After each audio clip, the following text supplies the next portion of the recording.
दशकं 93 नारायणाखिलगुरु बहवन्नमस्ते सर्वत्र गोविन्दनामसङ्कीर्तनं गोविन्द गोविन्द श्रीहरये नमः। बन्धुस्नेहं विजह्य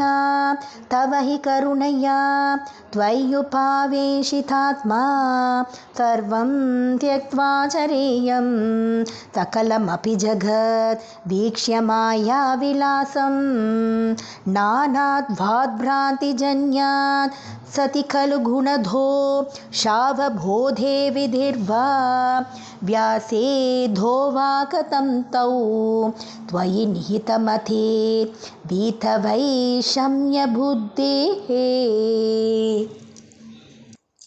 शुतृष्णालोपमात्रे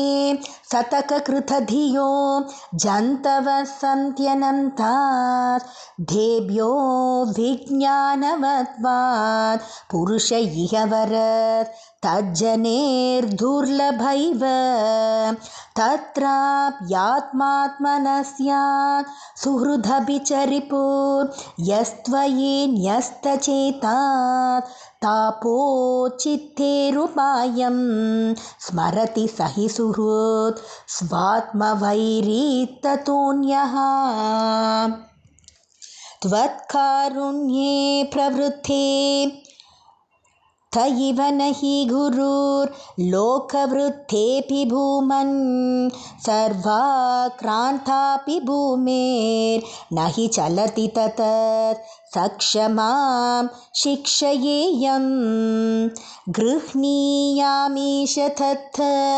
विषयपरिचये यप्रसक्तिं समीरात् व्याप्तत्वञ्चात्मनो मे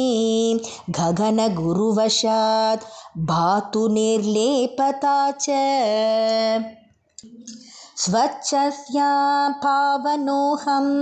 मधुर उदघवत् वह्निवन्मास्म गृह्णा सर्वानीनोऽपि दोषं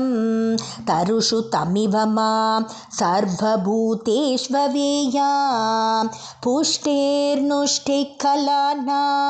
शशिन इव तनोर्नात्मनोऽस्तीति विद्यां तोयाद्व्यस्तमार्था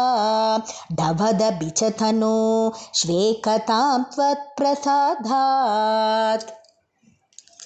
स्नेहाद्व्याधातपुत्र व्यसनमृतकपो तायितो मास्म भुवं प्राप्तं प्राश्नन् सहेय शुधमपि शयुवत् सिन्धुवत्स्यामगाधः मापप्तं योषिधाधौ शिखिनिशलभवत् भृङ्गवक्सारभाकी भूया संकिन्दु तद्वत् धनचयनवशान् माहमीश प्रणेशम्। मा भद्यासं तरुण्या गज इव वशया नार्जयेयं धनौघं हर्तान्यस्तं हि माध्वी हर इव मृगवन् मामुहं ग्राम्यगीतैः नात्या सज्येय भोज्ये जश इव बडिशे पिङ्गलाभन्निराशः सुप्यां भर्तव्ययोगात् कुरर इव विभो सामिषोऽन्यैर्न हन्यै वर्तेय त्यक्तमानः सुखमतिशिशुभन् निस्सहायश्चरेयं कन्याया एकशेषो बलय इव विभो वर्जितान्योन्यघोषः त्वच्चित्तो नावबुद्ध्यै परमिषुकृदिव क्ष्माभृधा यानघोषं गेहेष्वन्यप्रणीतेष् अहिरिव निवसान् युन्दुरोर्मन्दिरेषु त्वय्येव त्वत्कृतं त्वं शपयसि जगधि त्यूर्णनाभात् प्रतीयां त्वच्चिन्ता त्वत्स्वरूपं कुरुत इति दृढं शिक्षये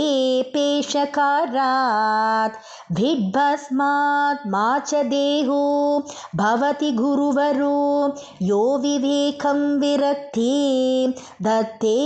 संचिन्त्यमानो मम तु बहुरुजा पीडितोऽयं विशेषात् ईहि मे देहमोहं त्यज पवनपुरा दिशयत्प्रेम हेतो गेहे भित्ते कलत्रा दिशु च विवशितात् त्वत्पदं विस्मरन्ति सोऽयं वह्नेषु नो वा परमिह परतः साम्प्रतञ्चाक्षिकर्ण त्वग्जेग्वाद्या विकर्षन् त्यवशमतयित कोऽपि न त्वत्पदाब्जे दुर्वारो देहमोहो यदि पुनरधुना तर्हि निःशेषरोगान् हृत्वा भक्तिं दृढिष्ठां कुरु तव पदपङ्केरुहे पङ्कजाक्ष नूनं